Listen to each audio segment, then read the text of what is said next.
সড়কে কিছুতেই থামছে না মৃত্যুর মিছিল। প্রতিদিনই ঘটছে ছোট বড় দুর্ঘটনা, ঝরছে তাজা প্রাণ।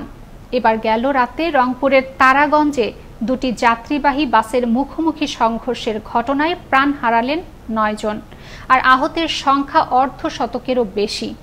আহতদের সবাইকে ভর্তি করা হয় রংপুর মেডিকেল কলেজ হাসপাতালে। এ ঘটনায় জেলা প্রশাসনের পক্ষ থেকে দেয়া হয় সহায়তার ঘোষণা। রংপুর থেকে মাহফুজ আলম প্রিন্সের প্রতিবেদনে থাকছে বিস্তারিত। রংপুরে যাত্রীবাহী দুটি বাসের মধ্যে সংঘর্ষের ঘটনায় নিহতের সংখ্যা বেড়ে দাঁড়িয়েছে 9 জনে। আহতের সংখ্যা অর্ধশতকেরও বেশি। সোমবার রাত 12:30টার দিকে রংপুর দিনাজপুর মহাসড়কের তারাগঞ্জের খারুভাত সেতুর কাছে দুটি যাত্রীবাহী বাসের মুখোমুখি সংঘর্ষের ঘটনা ঘটে। গাড়িও চলছিল দ্রুত গতিতে। হঠাৎ বিকট শব্দ। মুহূর্তের মধ্যে কি যে ঘটে গেল কিছুই বুঝতে না পারা কয়েকজন গাড়ির যাত্রী বলছেন ঠিক এমনটা। এত রানিং এ গাড়ি দুইটা ছিল, সামনে ওই পারে এক লাইনেই সামনাসামনি সংঘর্ষ। আমরা একটু কম বাসছি আর কি। সামনে যেগুলো ছিল ওগুলো সিট টিট ভাঙে, কারো মাথা নাই, কারো মুখ সমস্যা, হাত নাই, পা নাই। তারপর দেখছিলাম নামের একটা গাড়ি, ওই গাড়িটার সাথে মুখোমুখি সংঘর্ষ ছিল।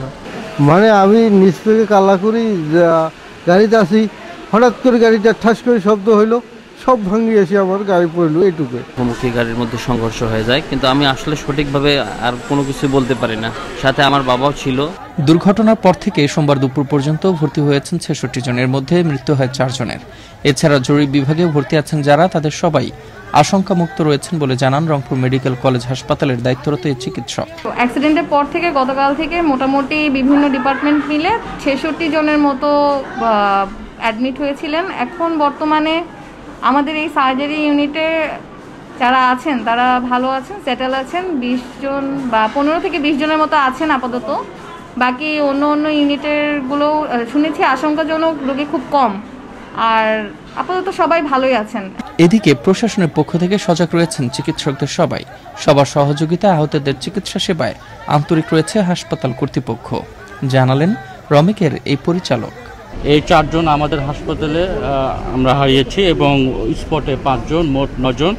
আমাদের হাসপাতালে 67 জনের মধ্যে এখন একজন ইমার্জেন্সিতে মারা যাওয়ার কারণে 62 জনের মধ্যে বাকিরা আমাদের আছে।